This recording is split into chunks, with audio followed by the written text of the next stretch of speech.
So how's everybody doing this afternoon? Are we all well? Yes? No? A few nods? Yeah? Thanks, Nam. Thank you for the enthusiasm.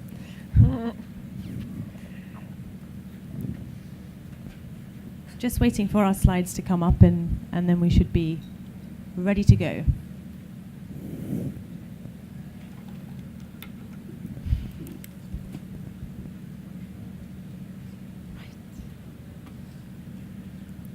We should have had some music going. We should have been doing something. But we lost the power earlier, so unfortunately, hence the very painful silence. We're good. Sorry, can we just get our slides up, please? Sir. We're good. Z.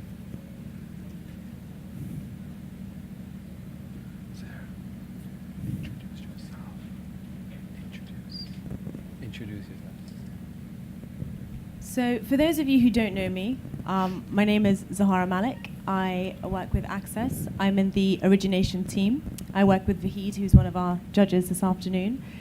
And it's such a pleasure to be here. And, you know, I think we should just about crack on. Should we crack on, everyone? I'm actually very more concerned about my lovely judges who are in very uncomfortable high stools. So we need to look after you. So has anybody else attended ACF in the past? Has anybody attended the Access Co-Development Facility before? Wonderful. Okay, good. So to let you know, so Access Co-Development that facility has been around for the last 4 years. Please do come, take a seat, please. We're absolutely delighted to be in our 4th year. And over the last 4 years, we've really seen an absolute increase and influx of superb projects across Africa. We've actually had over 300 projects submitted over the last 4 years. And currently we have 6 of those projects in development. And these projects have also reached and signed PPAs across East, West, and South Africa. They actually span across all renewable technologies, and the total capacity is actually 30 megawatts. So 300 megawatts, apologies. And this year, for the first time, we're actually delighted to welcome Asia. So we've actually got representation from both Pakistan and Nepal. So it's been an exciting competition for the last 4 years, and we're really delighted to welcome our judges as well. So to start with, we've got Marina Panikit from FMO. So thank you very much. We've got Alex Casson from Infraco Africa, Emmanuel Matz from Proparco, and Vahid Fatuhi from Access. I mean, they're all really a part of the family, and we thank you again for being a part of Access Co-Development Facility again. So thank you so very much. So to start with, just to kind of give you a format, we've got 4 incredible finalists. Unfortunately, the actual delegate from Nepal is not with us today, but we are going to be showing his video, and I will be reading the kind of key highlights from the project. So it'll be a chance for you to, we wanted to give him a fair chance because it's a superb project. But we've still got a project from Pakistan, Tanzania, and Uganda that's going to be represented this afternoon. So we're just waiting for the last few technical issues with the slides, and then we're going to crack on with the first presentation. Thank you so very much. Thank you. I mean, that's when I could have got a round of applause, everyone. Like, thank you.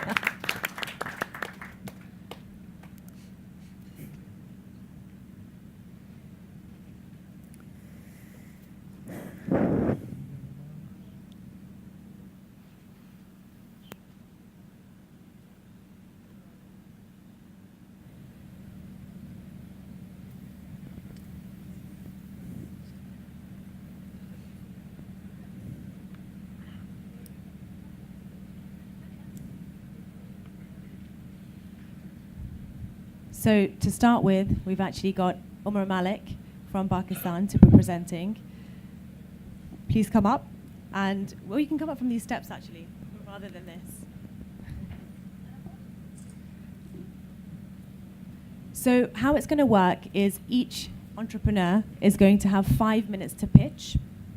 They're then going to be given a 30-second allocation for their video that they've put together. We've got a timer going, and we've told them that they need to be no more than 5 minutes. So, Omar, good luck, and take it away. Thank you very much.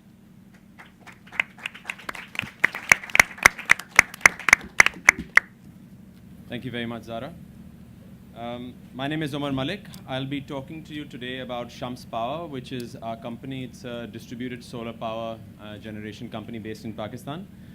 We have about 6.5 megawatts deployed already, and I'm here to present to you the opportunity now that we have to grow the company. So Shams was founded about 3 years ago by 3 of Pakistan's leading energy companies. And we've already received support from some international investors like the Dutch Enterprise Agency as well as UNIDO. So the opportunity that we have today presenting to you is to grow the company to 50 megawatts of high quality rooftop commercial and industrial customers, where we would be selling them electricity at a discount to the grid with PPAs of about 20 to 25 years. We've already shortlisted about over 250 sites where we've done commercial technical due diligence. And these include some of the largest companies in the world. You'll see some names on the screen. And the due diligence includes detailed assessments of all these sites. What are some of the commercial aspects of this? The project offers very stable returns with high quality off-takers and a very attractive equity IRR of about 25%. From a market analysis perspective, Pakistan has a huge market, 220 million people, yet we have about 6,000 megawatts of energy shortfall and only about 30 megawatts deployed in the commercial and industrial sector of solar power, because solar is still a very high payback model and most corporates don't invest in it themselves. But we estimate that the rooftop solar market for the commercial and industrial sector is close to 1,800 megawatts, and that's something with the right technical and financial packaging you can capture. Technically speaking, this is not rocket science. This is grid-tied solar PV, where we're not becoming the sole provider. We're tying up with their grid or their diesel backup generator. So this is to augment existing power supply. We work and have relationships with some of the top panel and inverter companies, because really this has to be top-tier equipment. Environmentally speaking, the project will contribute to about 66 million kilowatt hours of clean energy, which not only reduces carbon emissions, it also reduces imported fuels like coal and furnace oil, which Pakistan heavily relies on. And it leads to about $3.5 million in savings for our customers in terms of energy bills annually. Pakistan energy sales is still a regulated subject, so you require what is called a generation license. We understood that very well when we started the company, and today we're the only company in Pakistan that has a state-issued generation license to sell distributed solar power. Our customers today include companies like Metro Cash and Carry, the German hypermart, Akzo Nobel, which is the Dutch chemicals company, and then several other local corporates which are buying electricity from us. These are some of the sites where we've already deployed equipment under long-term PPAs. The project team, like I told you, 3 of the companies who set up Shams Power, we have set up about 4,000 megawatts of thermal and hydel power as owners engineers. So we understand the power generation space very well. For the last 20 years, we've been doing this. So we do all of our design, procurement, construction, and O&M ourselves. The owners also have 450 megawatts of thermal and solar power grid connected under ownership and operation, so we understand financing these projects as well and have the relationships with banks. Our team, I am the better looking of the 4 on these slides. So we collectively have over 200 years of experience amongst the Shams team who've been working on setting these projects up.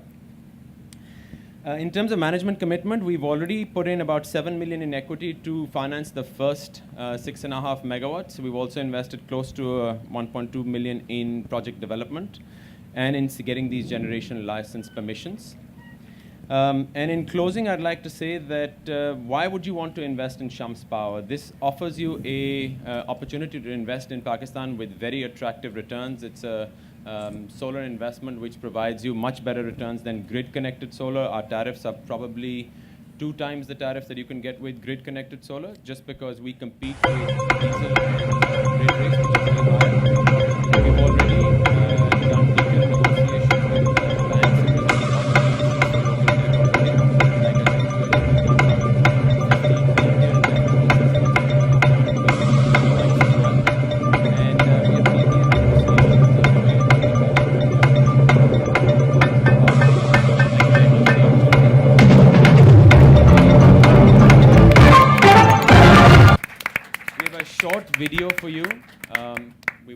seconds, so it'll be 30 seconds.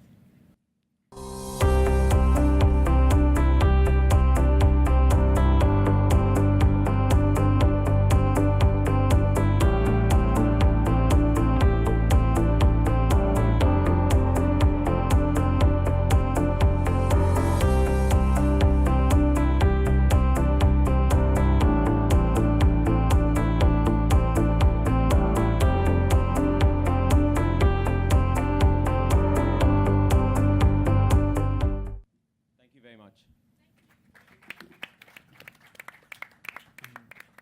Omar.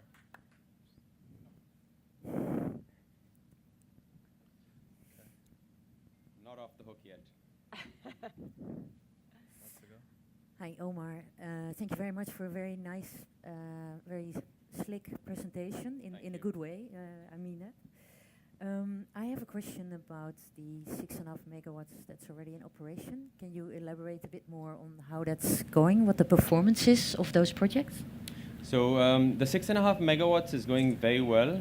So some of these are Pakistan's largest corporates, so companies in the paper sector, in the oil and food business, as well as the largest shopping mall in Lahore. So the portfolio initially was built out with local corporates, and it wasn't until about 6 months ago that we got two of our international clients, Metro Cash and Carry, where we have a 4.5 megawatt PPA, of which 1 megawatt has been deployed and the other 3.5 is under construction. And then we got Akzo Nobel as well.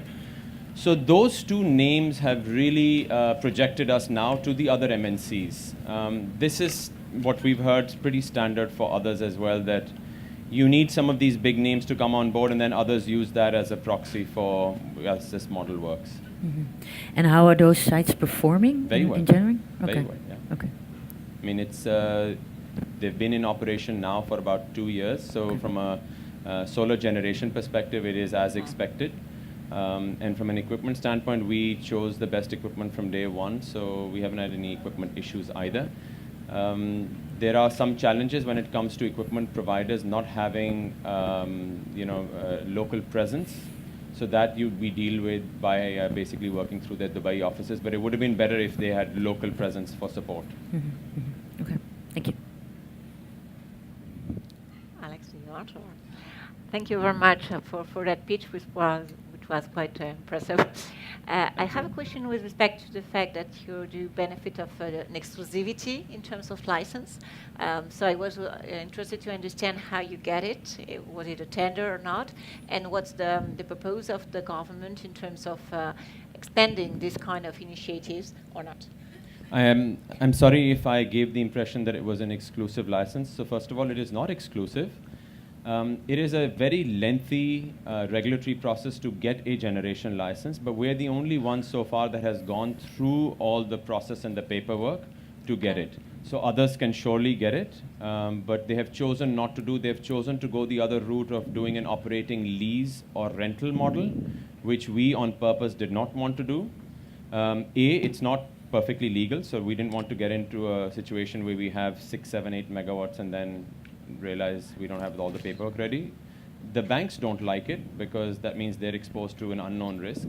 And thirdly, it gives us some barrier to entry when we're negotiating with large corporates because we can tell them that we have it and others don't. Secondly speaking, it gives us a tax advantage. Power sales are tax-free, tax exempt in Pakistan, but leases and rentals are not.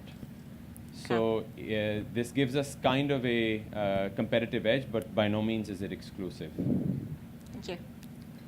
Can I ask one? Of course. If this is working? Mm-hmm. Yeah, it was just the business model seems to be based on effectively that price differential between the cost of your electricity and I guess the grid price of electricity, which is much higher at the moment in Pakistan in the areas you're targeting. So I guess just from the numbers you've given, the $7 million you've invested for the 6.5 million megawatts you've installed is about $1 million a megawatt, including development costs. So you need to find, I guess, another $43 million from somewhere to make this work. And it's got to be something like equipment or lease finance. Is the appetite in the finance market available in Pakistan to finance that deficit of $43 million to make it commercially viable, given it's a short-term opportunity and you seem to be targeting 20-year PPAs? How's that going to work? That's a very good question, and probably the crux of growing this business is how do we finance this? So the way we've had discussions with banks, there are some attractive local debt financing schemes which are available. But because banks don't really understand corporate PPAs as well as they understand grid-connected utility PPAs, and we don't have the same security package like a government-backed sovereign guarantee, they don't understand this that well. So the way that you can work around that is either you equity finance the whole portfolio, get this to run for a year or two, and then you refinance it, or you just have a higher equity contribution going in so that it makes banks feel a little more comfortable that you have more skin in the game. And they're always on top of what they've lent to you.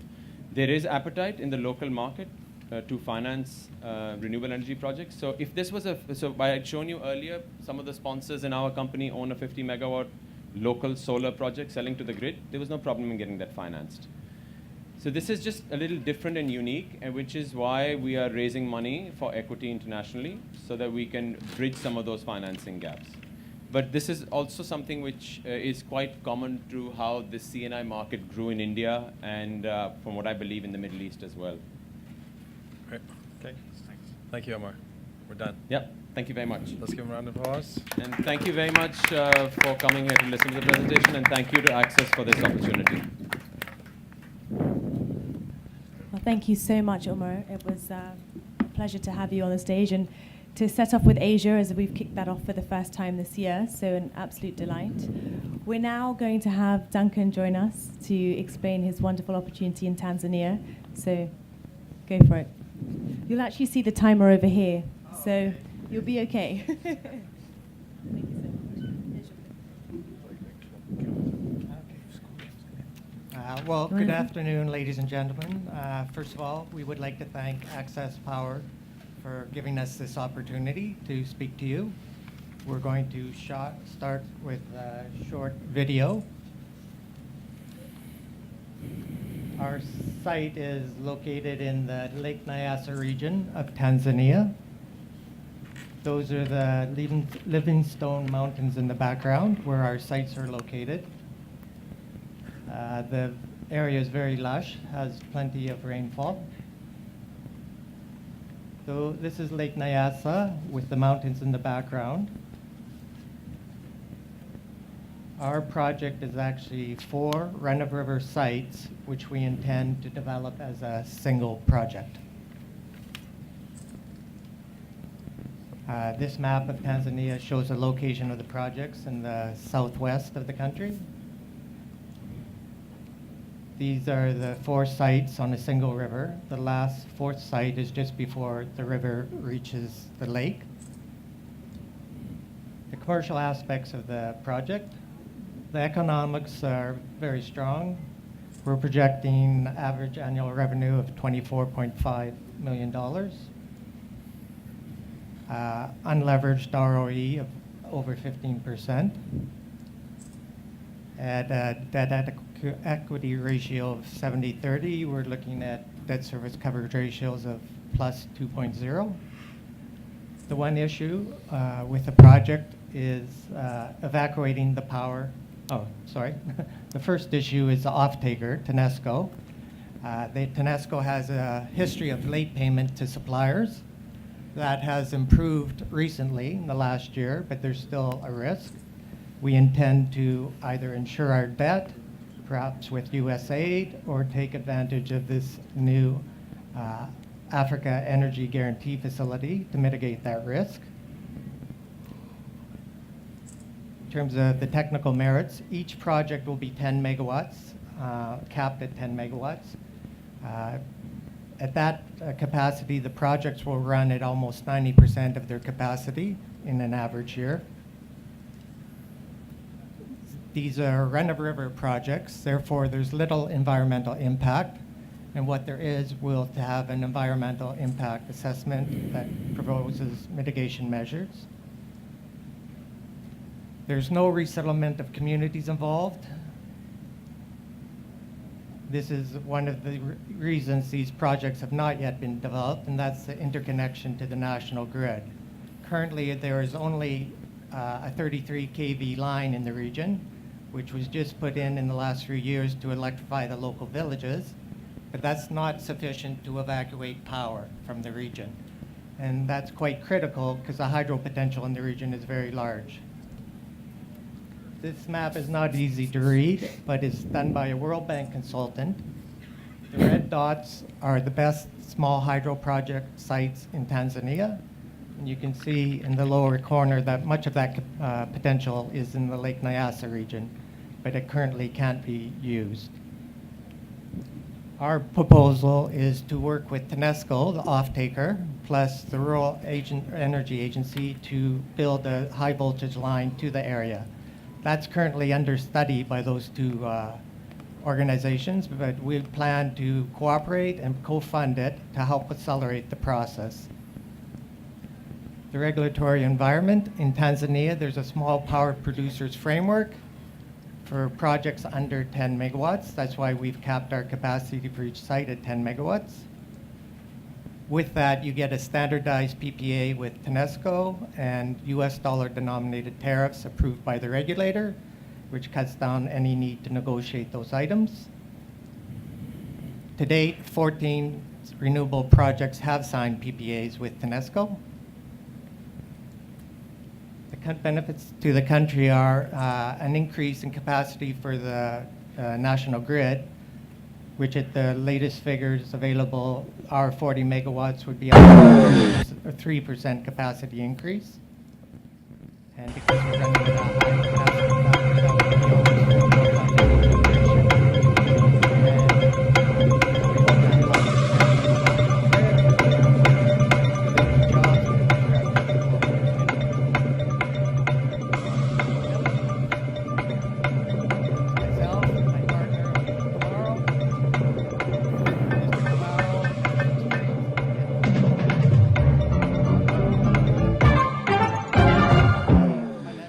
achievable by the end of 2019. Okay, thank you for your time.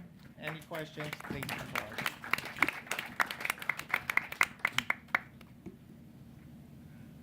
Yes, maybe I'll thank you, Duncan, for a very good presentation. The issue, as you pointed out in your presentation, is with TANESCO and the fact that it has had a reluctance to pay on time, and more recently, it's been questioned whether there is enough demand to justify TANESCO bringing on additional generation. So how are you dealing with that risk? And secondly, have you thought about how this project would fit within the master plan of Tanzania's energy program? Well, I'm not familiar with anybody thinking that there's not enough demand for new generation. There's constant blackouts all over the country due to the lack of generation. I know the big hurdle now with TANESCO is basically they want comfort from the government that they should proceed with these SPPAs because the government has made some comments against private power. But that should be solved. These fit into the national plan. I mean, as we said, TANESCO and AREA have realized that they have to access this potential of the small renewable projects in that area of the country. So, and hydro is different from other renewables in Tanzania. TANESCO is very reluctant to do solar and wind. The regulator requires that those projects over 1 megawatt be put out to tender. With hydro and biomass, there's a clearer way forward. Thank you. Can I ask on top? Yes, go ahead. Thank you for this presentation and for this brave initiative in Tanzania taking the environment right now of the electricity sector. I have one question with respect to the track record, because I've seen that in 35 you have an impressive track record in terms of dealing in Tanzania for over 30 years with industrial sectors. But I wanted to know whether you've been already involved in one or two or more small renewable projects that have been listed in your file and that apparently have been done in Tanzania for small projects for between 2 to 10 megawatts.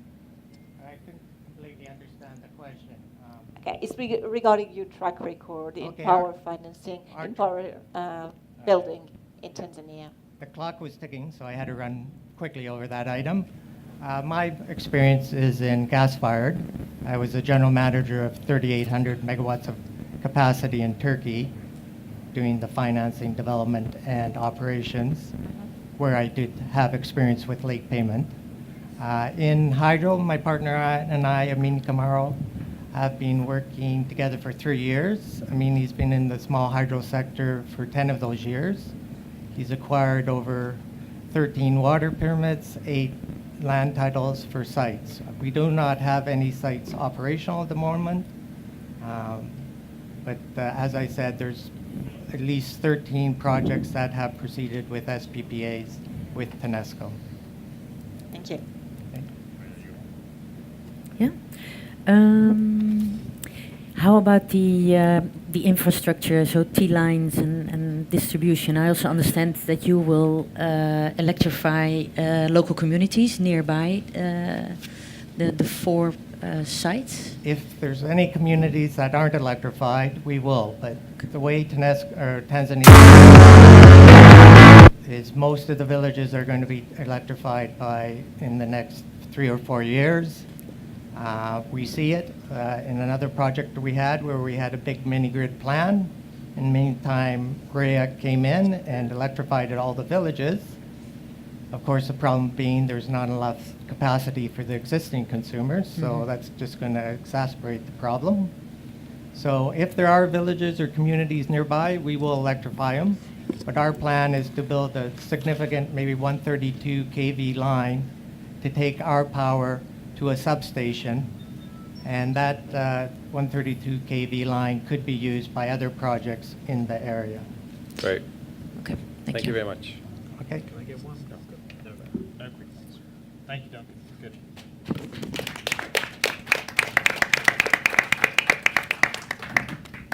Thank you so much, Duncan. So just as a reminder as well to the judges, you are live scoring at the moment, and we hope you're being kind, but also being quite tenacious at the same time. So as I mentioned at the start, unfortunately, our lovely finalists from Nepal couldn't actually join us due to a personal reason. So we're actually going to be playing a video of his, and I will just be giving the very quick high-level overview of the opportunity.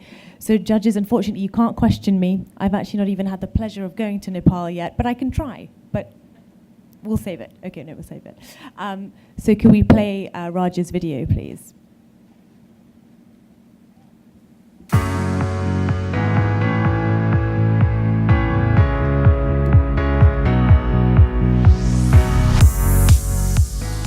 My name is Rajkumar Thapa. I am the founder, CEO of First Solar Developers Nepal Private Limited, with plans to build Nepal's first 10 megawatt grid-tied solar project.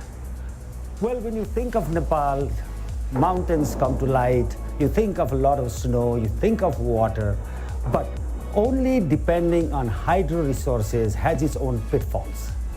Nepal's energy system of 1,000 megawatt reduces to 350 megawatts during the months of October to May, leading to a major power deficit in the country.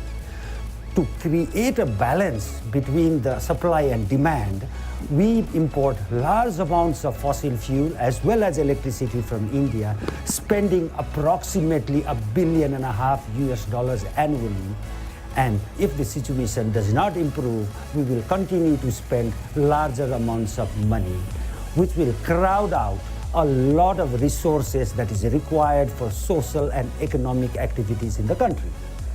If solar is integrated with hydropower, or there is an energy mix between solar and hydropower, solar peaks during the months of October to May would provide the supplemental energy which the hydropower lose, and putting this together, we can have a complete managed energy system.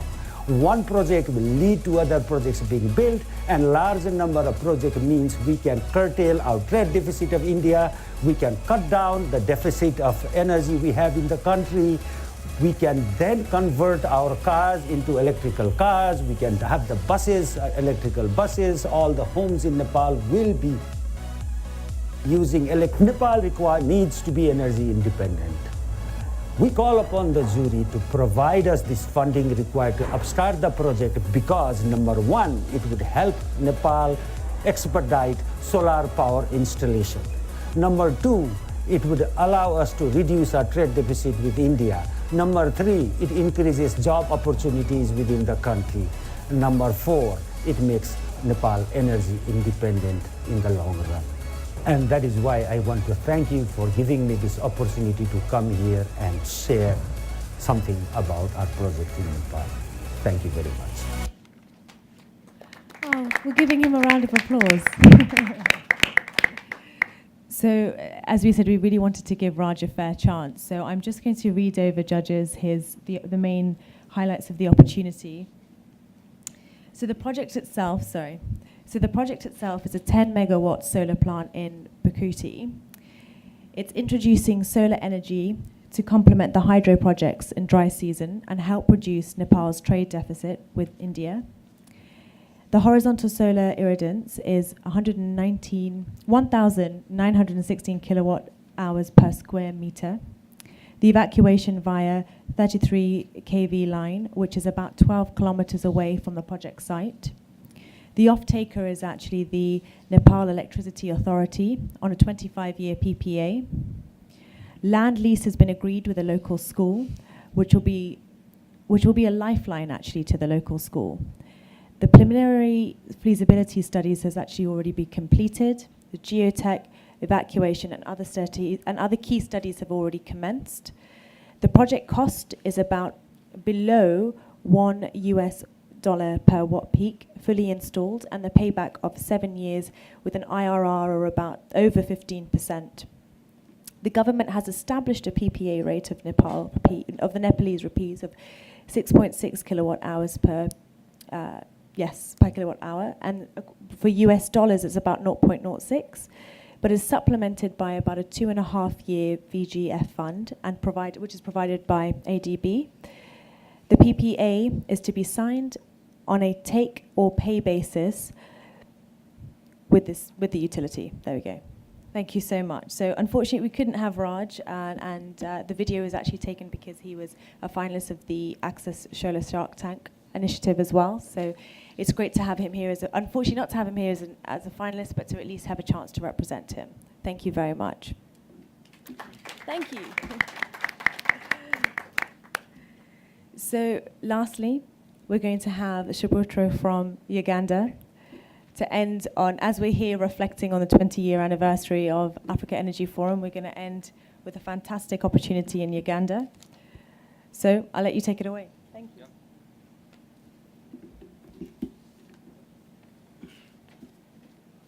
Hello. Hello. Hello. Myself is Shubroto Badan and I represent KPS Green Energies.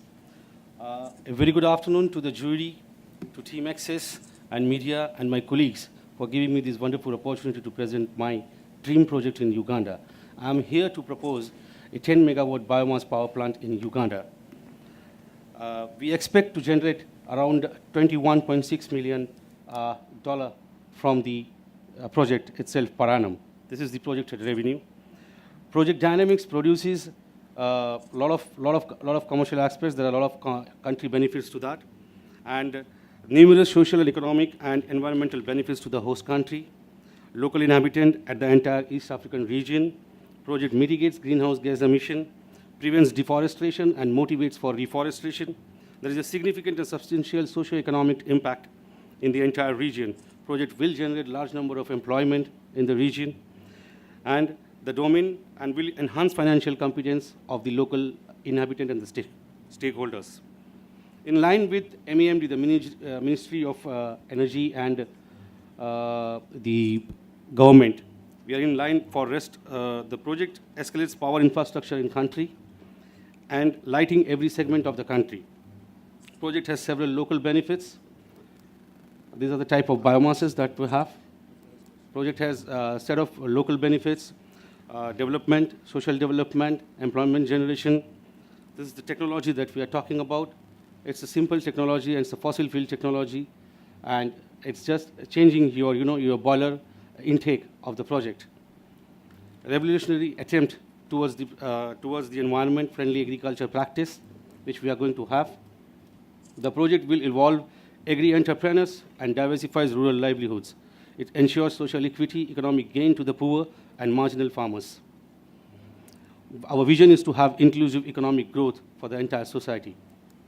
That's the environmental impact. It has no adverse impact, as biomass briquettes are 100% carbon neutral fuel. The project discourages deforestation, instead promotes and is committed to develop energy plantation, as we anticipate and we want to bring the energy plantation project there. To extend, neutralize producing biomass, neutralizes producing and burning of charcoal. The project also promotes renewable source of energy and hence does not discharge any harmful residues. It offsets around 63,360 tons of carbon emission, realizes important gas emission savings, improves local biodiversity, replacing fossil fuels, provides carbon positive energy balance.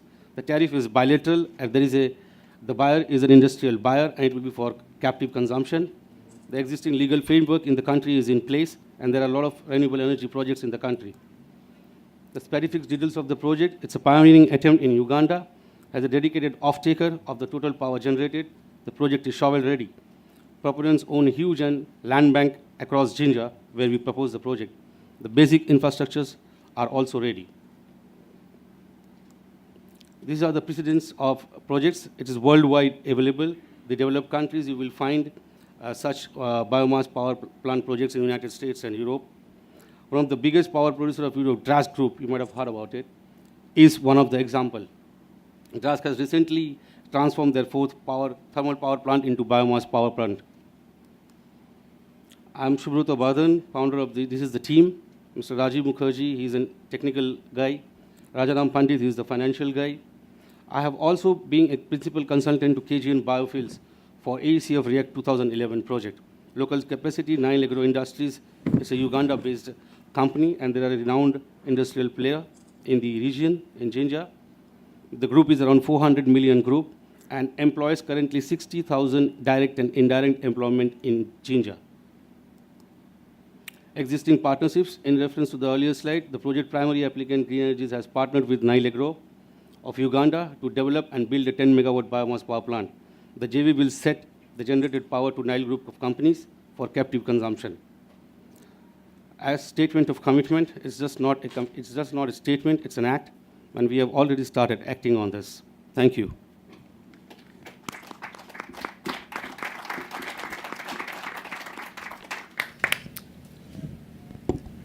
You go first. Oh, I got a chance. Yeah, thank you very much. Very interesting project. My question was really around financial viability, and with the tariff, starting tariff, I think around 18 cents a kilowatt hour. That's a small video. Yeah. Have you looked into any, is there a byproduct potential to reduce your tariff from your process? I didn't get exactly what the biomass process is. Do you have an opportunity for a byproduct to reduce your tariff? Because otherwise, wouldn't the utility be better off to go for solar or something like that, would be lower cost, or even solar battery is kind of around about the same. So I wonder about the viability, why the off-takers would go with you. No, it's not just reducing the tariff. Even there's a huge biomass availability in-house, within these industries. The 5 industries that we are targeting and who are going to purchase power from us, they itself generate a lot of biomass in their factories right now. And those biomass are just decaying and just, it is of no use. So we are going to use the same biomass which is being generated by them and generate power. And definitely it will be cost benefit for them and for the society itself. So that's what biomass is, what we are looking forward to, not solar or hydro. So it's all off-grid, is it? Yes. Can I? Thank you. Yeah. Thank you very much for this presentation. I think that biomass is definitely complicated, but definitely powerful in terms of impact in Africa. So So congratulations for trying to develop this project. Thank you. I have a question with respect to how you will be securing the supply of biomass, which is always the key main risk in a project. And of course, you're right. For the moment, it's pure waste that is not treated. But first of all, you have seasonality, and second, you may have other opportunities and other initiatives competing with that fuel facility. So happy to hear it. Yeah, I'm very happy to have this question because, see, first of all, there is 24,000 metric tons of biomass which is being generated by these existing factories right now per month. So that is more than enough for this project itself. Otherwise, apart from this, we are doing the forward integration of making energy plantation because the industries have a huge land bank there. And we have already spoken to them, and we are going to bring in the technology of energy plantation to grow switchgrass, elephant grass, and other grasses to be sold to the power plant. So that is the second step. The third one is there are indirect availability of biomass through agri-entrepreneurs, which we are going to collect. We plan to have agri-entrepreneurs whom we are going to build, and they will develop biomass briquettes and manufacture biomass briquettes for us. We will be providing them the biomass, and they will combust it and send it to us to the plant for burning. So there is no self-dependent as well as external. So we have huge biomass potential there. Thank you. I have a question around logistics. How this will be a challenge, I think, with the different biomass sources that you are having your eye on. Can you elaborate a bit on that? Pardon, can you just tell me what exactly? How will the logistics work around the biomass projects? Okay. See, the logistics, as I said, the existing industries, they're generating 24,000 tons of biomass right now. And the power plant that is being proposed, it is just 400 meters from the factory. So there is not much transportation happening there. Again, even if you talk about the Jinja region, there is a lot of other indirect biomasses which are available among the industries, like sunflower husk, cotton stalk. Those all are between the 25-30 kilometers of radius, which can be sourced indirectly. Even what we are talking about, the forward integration part, about energy plantation, even the land bank that is available to us is hardly 2.5 kilometers or 3 kilometers from the industry.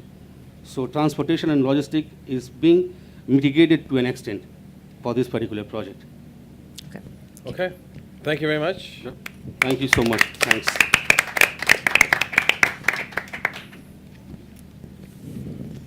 Thank you so much once again.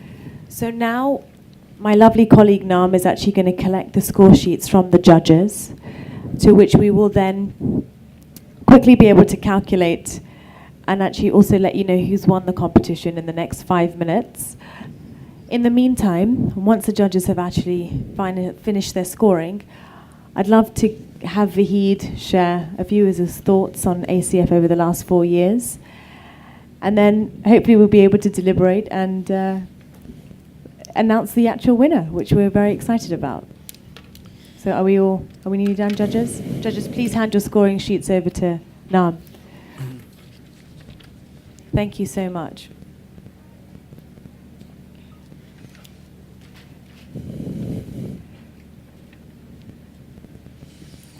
So Vahid, I was saying, you've been a part of ACF for the last 4 years since its inception, and I'd love your insights and even some words of encouragement for our finalists. It would be absolutely wonderful to have your input. Sure.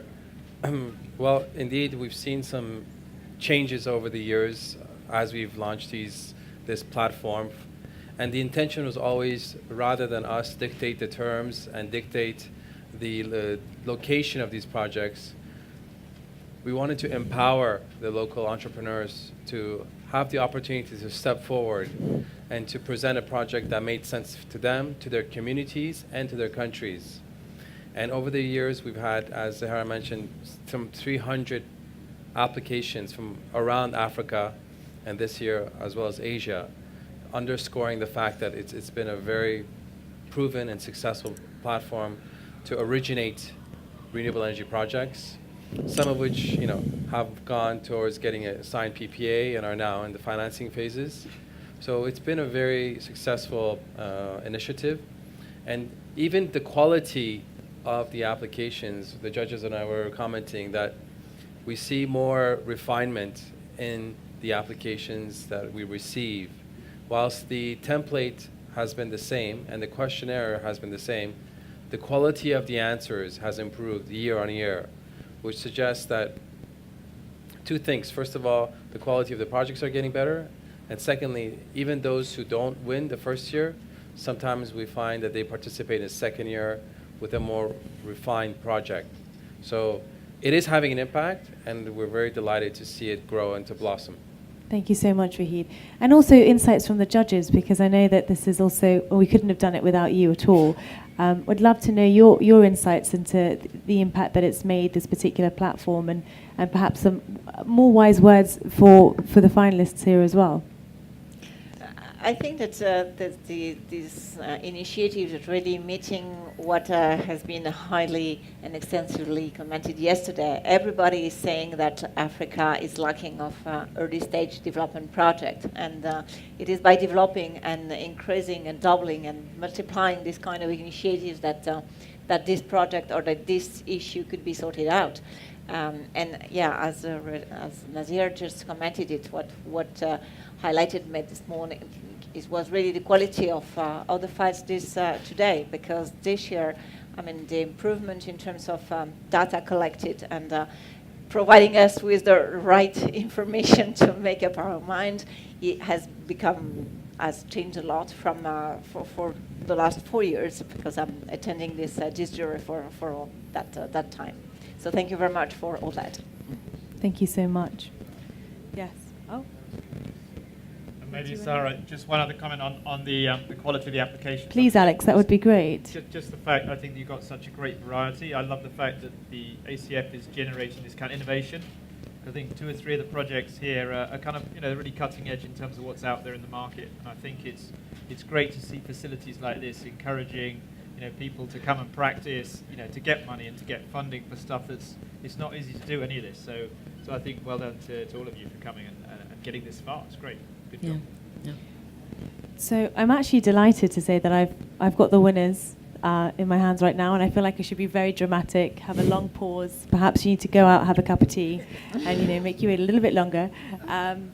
But it's very exciting. I mean, we've got $7 million up for grabs, and it really is to provide that springboard to our entrepreneurs here and our and our developers on the ground. So we're very excited. It's okay. I'm not going to ramble on too much. So do we need to get the check out now? Yeah. Drum roll? Can we get a drum roll? Do you Yes. have a drum roll? We should have actually got a drum roll. Drum roll. It must be. I even think it's exciting. It is behind there. Judges, do you want to join me on stage? Judges, I think we need to get you on the stage, please.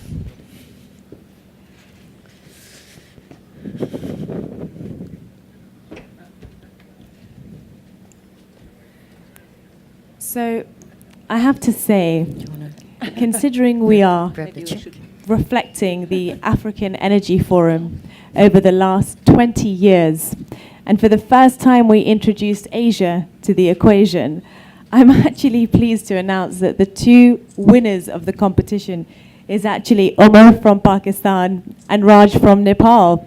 Africa, what's going on? But congratulations. Please. Please. Do I take this for Raj as well then? Yeah. Oh, sorry.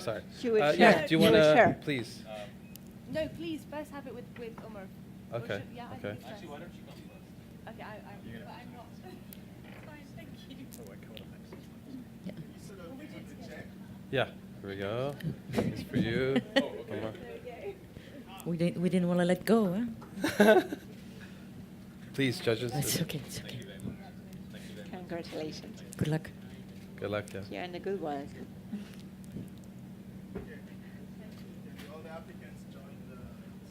Yes. Yeah. This is for you. Yeah, you take this. You can check. You can cash it in. Yeah.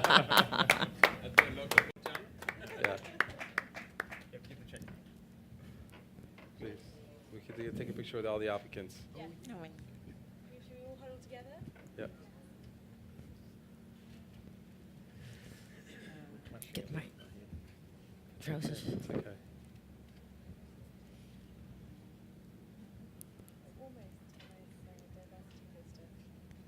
Great. Almost, yeah.